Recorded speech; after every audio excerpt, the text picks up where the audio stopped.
As in a mother, the stubborn. An example of Father Mbaka neba the Muhammad. So Mbaka, Igbo get them mmiri agwuru ya 29 years. Ajọ mmiri crocodile juru n'ime ya. Na edekwa ndụ ruo 29 years. Ndị a na-eme mpịawa azụ na ndị anya ụfụ na ndị ihe ọma na-asọ nsọ. Ebee ka ha nọ 29 years wee rue? Akwụkwọ nsọ sị ọnwụ ole ebe ike ga-ahụ dị. O were staịlụ ejibere ka ha pịatuo ugo a na-efe n'elu. Mana Chukwu nọ ya ele anyị. Romans 8:31 says, if God is for us, who can be against us? I cannot boast. I only give thanks to God, who has been mighty in my life. For them who know their God achieve exploits. Eso m n'otu n'ime ha na-enye Chukwu otito n'ihe ọ na-eme n'ime nwa odibo ya. Na-adịghị ike m niile ya nwa dị ike. A sị na mmadụ dị stubborn. An example of Father Mbaka neba the Muhammad. Mana God has been managing me. Ịma ndị na-aghọtachara m ọfụma. Asị m nọla na m nọrọ iche n'otu m dịcha. Asị nsebụrụ si nchenye aka elu. Ịma na nke Ejike ahụ na nke Camelos. Nke Mbaka ahụ mma. Isi m nọla na mfụkọtiri isi m ga-eji nọla na ka o nwee bụ na ọtụ si na I won't.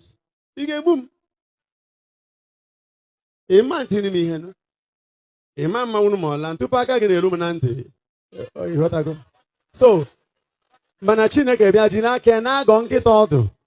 Chineke jiri aka mee ka atụrụ wee mpi. Were mpi kwụnye nkịta n'isi. Chineke megide ihe ebube. Ka o si mee mmadụ ama arụ. Naanị ya ka a ga-enye ekene. 29 years, ọ bụrụ ka ha jee nete ya n'ụlọ ọgwụ. O nwere mgbe a bịara ekpere ebe a sị na ọ na-arụ adịrị ya ka enu. Aka kata hụ ka asị ka ọ sị ka o jee nye ọma mere gaa toilet. Mba. Ọ bụrụ ihe Chukwu na-eme o. Amara. N'enu amara. So I am a product of God's grace. I can only say thanks to God for using an unworthy instrument to achieve worthy projects. What dị ihe ga-eji wee tuwe ọnụ maka ama m na Chukwu na-eme ihe. Eziokwu. M na-agbagote ebe a egwu a na-atụ m akpata oyi a na-anwụ m. Ebe ekwere ama m arụ. Each time m hụrụ unu onye m joy ndị a ha abịakwa ọzọ. Ndị ihe anyị na-eme na-amasị, n'ihe Chukwu na-eme na-amasị. Chukwu mee miracle ọ na-atọ unu mana ewere ndị ọ na-agbawa obi. Chineke wee sị ha no.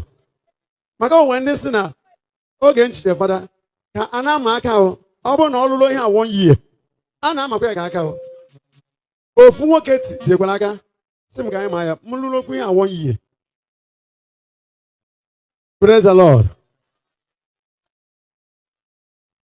Ụbọchị a gara bury that man ka m nọ na-asị onye a o chetere na few months ka m chere fada nọọsụ m ka ama aka nnukwu ọrụ a 1 year sị wee nọọ Chukwu ka ọ dịrị.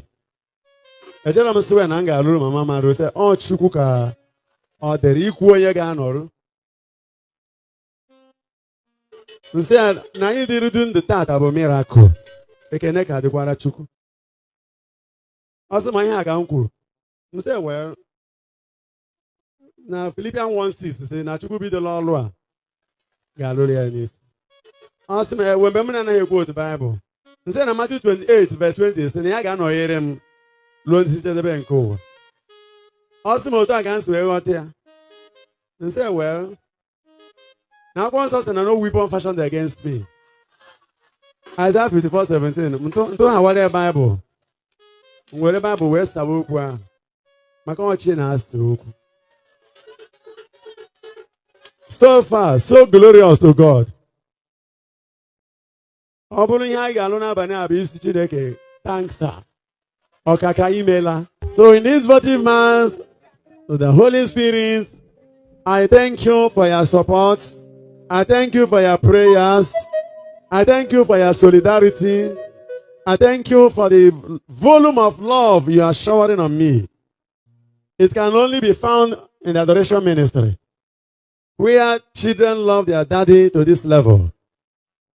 In all my travels, in all I have been passing through, you have never abandoned me.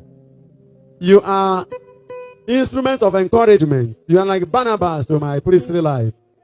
inekwa anyị fụ na ofu onye ji ọṅụ na obiọma na ngabasị alụ ọrụ fada bụ Mbaka.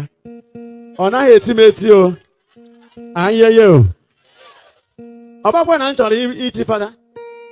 M na-ekwukwa mgbe niile o. From the seminary days, achọkwa ka m chọga mgbapụ akpụchetekwa m azụ. Ihe mere m ji chee fada sọ Chineke ma. Amen. Mana echigoro m ewere obiọma na-alụ ya.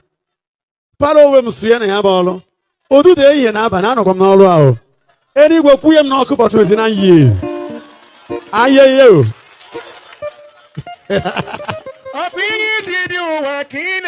Anyị lụrụ ọrụ a na-aga. Sara mbara na-arụ ya n'ọṅụ. Na-arụ ya n'ọṅụ na ebube. Na amara.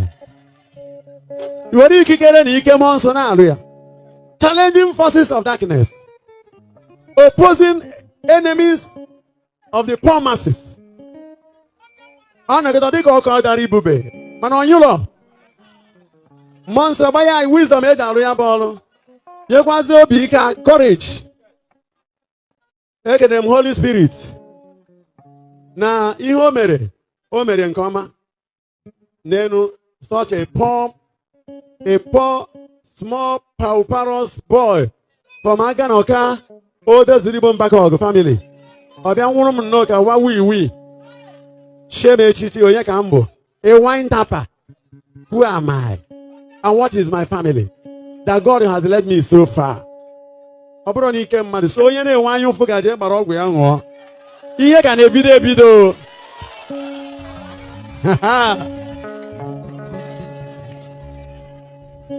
Ayeyeye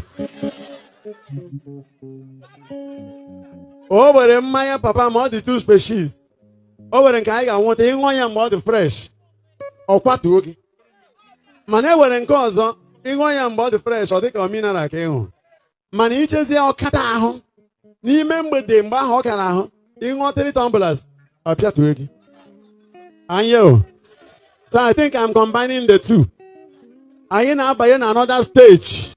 Maka na agụrụ m ya n'iyi, I will never leave the poor masses. So, stage nke anyị na-abanye taa bụ ọṅụ. Ejupụtara m na amara. Na ngori nke mmụọ nsọ.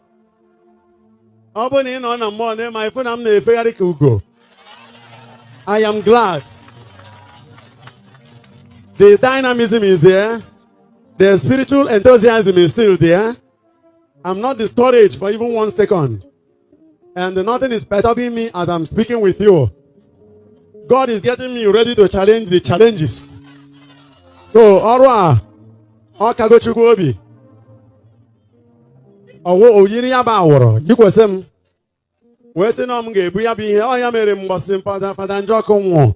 Akwa mbere, abụrụ Jos na ọnwụ. Nsị fada, ị ga-arapụrụ m ihe a jewe ebe. Mgbe ị nọ na-arụ ya ọ dịrị m otu a, ị nawazịa. Ihe abụrụ ihe a na-amụta, ọ bụrụ ihe a na-eme na m lakịrị ịlụ. Chukwu na-eyiri awụrụ ya wụkwasa mmadụ. And mma na m chi ya bụ awụrụ.